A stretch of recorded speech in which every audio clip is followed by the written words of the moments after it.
Jones even got the match-winning pin that gave Team Pac-Man the gold, though he spent This nigga pinned Sting? Oh, what's up? Oh, what's up? Yo, what up? It's Samaj back in another video. Today we're about to be reacting to a video by Cultaholic Wrestling, and it's going to be on celebrity matches you've forgotten about. Oh man, damn, I can't even think of a lot of celebrity matches off the dome. Probably Jelly Roll. Damn. Fuck.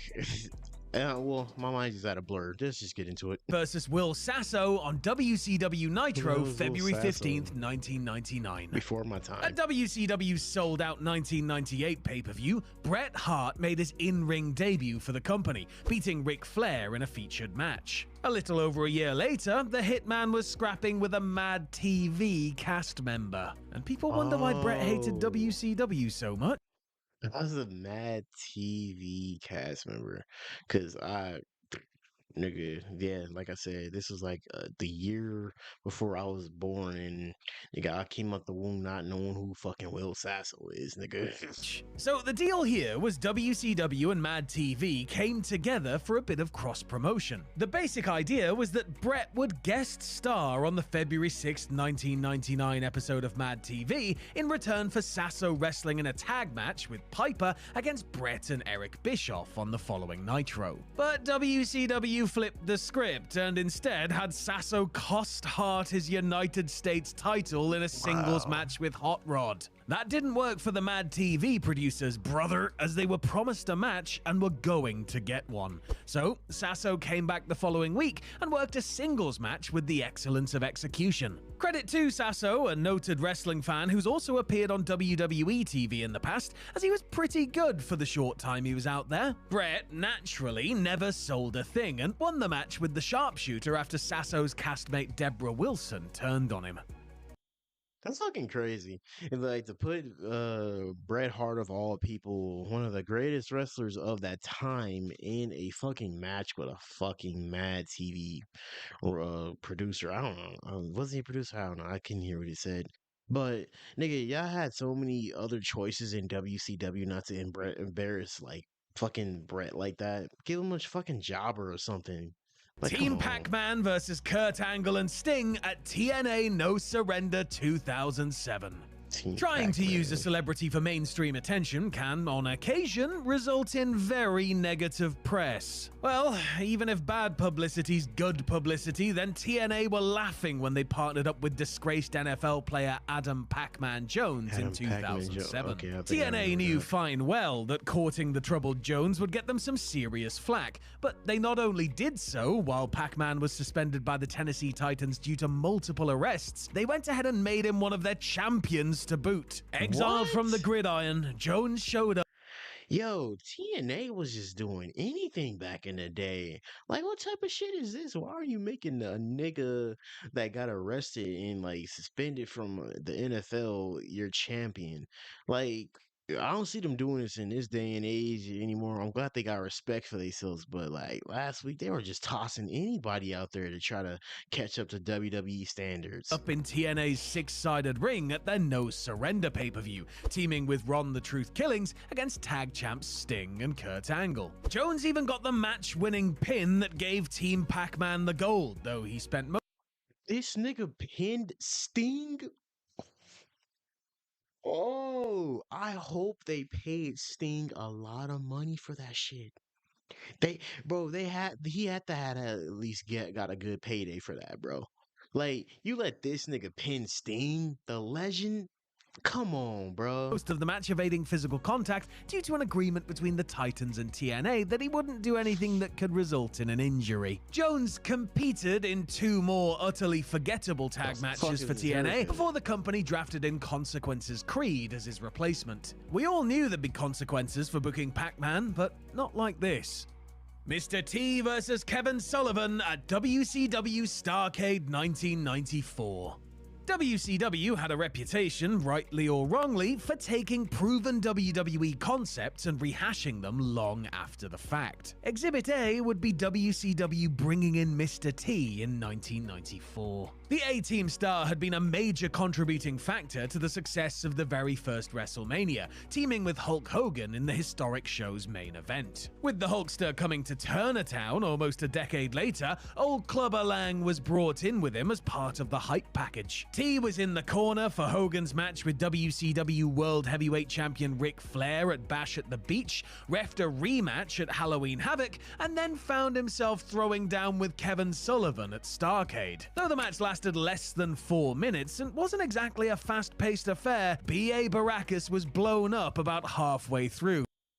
This nigga was a referee the way he was coming out dressed. Why the fuck was he dressed like that? Bro, I'm not gonna lie, I keep forgetting how old Mr. T is, bro. I used to hear about that when I was a kid a lot.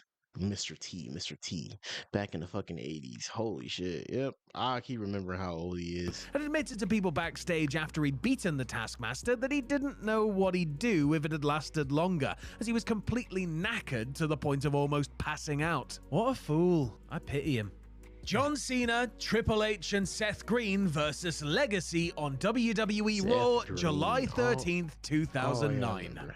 The Raw guest host era was, let's face it, the absolute pits. While there were the occasional bright spots like Bob Barker's turn in charge or the night that Raw turned into the Muppet Show, the guest host concept on the whole was something that blighted that entire era of WWE TV. It was always at least a little better when the celebs themselves got physically involved in the I'm sorry, maybe it's because I was a kid around that time. I didn't really like know half of the stars that I probably know right now. But like I feel like to me the world I kind of didn't give a fuck, and I thought the world kind of didn't give a fuck about these stars and didn't know who these people were. So I kind of didn't like this era, and I didn't know who Seth Green was at the time, even though I watched Robot Chicken at the time. action rather than just doing a bit of shameless kid. shilling. Teen star Seth Green got a little more involved than most when he hosted the July 13th, 2009 episode of the show. Green was there primarily to plug Robot Chicken, but as a huge WWE fan, he was more than happy to step between the ropes, using his one-night matchmaking powers to book himself in a team with Triple H and John Cena against Legacy. There was nothing much to the match, which was ultimately ruled a no contest, but Seth, who was over, got to lamp Cody Rhodes and break up Randy Orton's pin attempt before it all fell apart. David Arquette versus Tank Abbott on WCW Nitro, May 1st, 2000. You have to feel for David Arquette, the B-list actor who was only trying to help out with the promotion of the film Ready to Rumble when he reluctantly I'm not gonna lie, I don't forget about this ever because like I watch a lot of Scream and like David Arquette is like name floats around the wrestling of like for life because he was WCW champion and he mentions that in like a lot of interviews. And I'm a horror fan at heart too, so like I recognize this nigga from Scream. agreed to go along with WCW's creative decision to give him the World Heavyweight title. Arquette's victory and subsequent 12-day reign was considered a major nail in the WCW coffin. In between winning the title on an episode of Thunder and losing it at Slamboree, Mr. Courtney Cox managed to squeeze in a defense on Nitro. Former UFC fighter Tank Abbott earned his shot at the gold by making quick work of Diamond Dallas Page in a knockout victory earlier in the night, giving us an IRL plot from the show Friends. No, I'm being serious here. Remember that one where Monica's boyfriend Pete wants to become a UFC fighter and then gets mauled by Tank Abbott? Because that's where we are. Anyway, calling it a match might be a stretch, but Arquette won following interference from DDP. Honestly, they built Tank up for weeks just to feed him to David Arquette. Luckily, no one was watching at this point, which is probably why you don't remember it. Plus, it has all the hallmarks of a fever dream. Alicia Fox, Eve Torres, Kelly Kelly, and Maria Menounos versus the Bella Twins, Beth Phoenix, and Natalia at WWE Tribute to the Troops 2011. Maria Menounos gained fame as a host and correspondent on various TV shows during the 2000s, which made her a perfect fit to work with WWE's women during the Divas era. Fine. A long-time WWE fan, Menounos first showed up as a guest host for Raw and wrestled in a 6-woman tag match that night, during which she slapped Beth Phoenix of the Glamazon by rolling up Phoenix to win the match. Maria I feel like I respect Jelly Roll in a sense way more because he's willing to lose. And on his first match coming into WWE, if he wants to do something again in WWE, I mean, he could win it. But like, I respect that he actually lost to somebody that actually wrestles, even though it's Logan Paul. But I respect that. But like all these stars that came in and got victory over like actual wrestlers that fucking hurt their career, and the stars just go back to their normal ass lives. wrestled one other match, a tag at the SummerSlam 2013 Access event, and has continued to be an ambassador for WWE since. Jerry That's nice. Only versus Steve Williams on WCW Nitro, November 29th, 1999.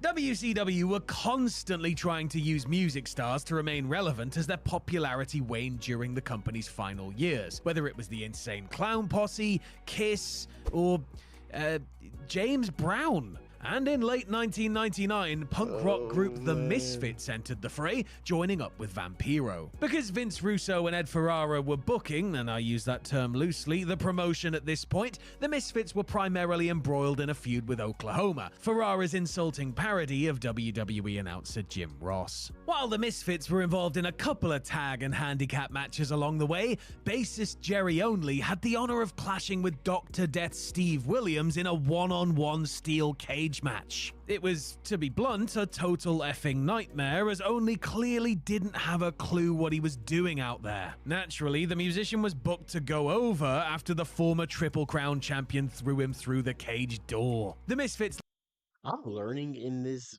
but like I really am like kind of lost because I don't know. I know who some of these people are because of Rock, but like I don't know what the fuck these matches were because like I said, WCW was way before my time, and I don't never go back to watch WWE WCW matches unless it's like some notable names that I know like Rey Mysterio, Eddie Guerrero, or even a Big Show. later threatened to sue WCW, claiming Vampiro was stealing their signature look. The band's lead guitarist, meanwhile, stole Randy Savage's girlfriend, Gorgeous George, so I'm sure they were popular people in the WCW locker room. Danny Bonaducci versus Eric Young at TNA Lockdown 2009. In the dark is that match at name? WCW Spring Stampede 1994, Danny Bonaducci, who'd been a famous child actor for his role on The Partridge Family and was then hosting a radio show in Chicago, wrestled and beat Christopher Knight, who'd been a famous actor for his role on The Brady Bunch, in the dark match. And oh my god, was it bad. 15 years later, and several months after he'd been a contestant on Hulk Hogan's Celebrity Championship Wrestling show, Bonaducci stepped back into the ring for WCW's spiritual successor. On the televised pre-show to the Lockdown 2009 pay-per-view, Bonaducci wrestled Eric Young. And since this was trying to hype up Lockdown, it would, of course, take place inside the 6 sides of steel. Bonaducci evidently reveled in playing the heel, hitting a plant at ringside before the match got underway. When the bell rang, it wasn't actually all that awful, and Bonaducci even hit a swanton bomb of sorts. Thankfully, TNA had their guy go over on the outsider, but after he'd lost via inside cradle, Bonaducci attacked Eric Young, only to be gored by Young's mate Rhino. Too right. And Dennis Rodman versus Kurt Hennig at Okay, one problem that I have. So TNA had their guy win, but you had Sting lose to a fucking NFL player that didn't even fucking wrestle fully. Oh, the fucking thinking with these fools back then. IGW Superstars of Wrestling. Showing that they had their finger well and truly on the pulse when it came to pop culture, at that particular moment anyway, WCW convinced Dennis Rodman to come and work for them in 1997. I mean, convinced might be a stretch. I don't think he needed asking twice after being offered $750,000, which is what he was paid to tag with Hulk Hogan against Lex Luger and the Giant at 97's Bash at the Beach. The NBA superstar's performance in that match was commendable, but his in-ring return a year later, in another tag, this time opposite Diamond Dallas Page and former NBA standout Karl Malone, was somewhat less well received. I mean, he literally fell asleep while standing on the ring apron, you know? Despite this shoddy showing, WCW brought Rodzilla back yet again for a feud with Randy Savage. Their hardcore match at Road Wild 99 was absolute garbage, summed up visually when the Macho Man locked the New World Order member in a porta potty on his way to victory. But that was not, in fact, Rodman's last dance. Well, I'm some of these parts, like, he refreshed my mind and tell me about like a good amount of matches that I didn't even fucking know about, and he got me angry by telling me like Sting lost to an NFL player, obviously, but man, like, they finally have another wrestler like Eric Young go over the dude, well, which I can understand, but like, you don't have Sting go over that guy. But hey, it's a lot of like WCW stuff in here because WCW was on its last leg back then in 1999. But hey, if you guys enjoyed that video, go check out Cultaholic Wrestling and check out more of my wrestling / WWE videos in the WWE tab. I'll catch you guys in the next video. We on the road to 400 subscribers. Catch you. He was the best guy around. What about the people he murdered? What murder?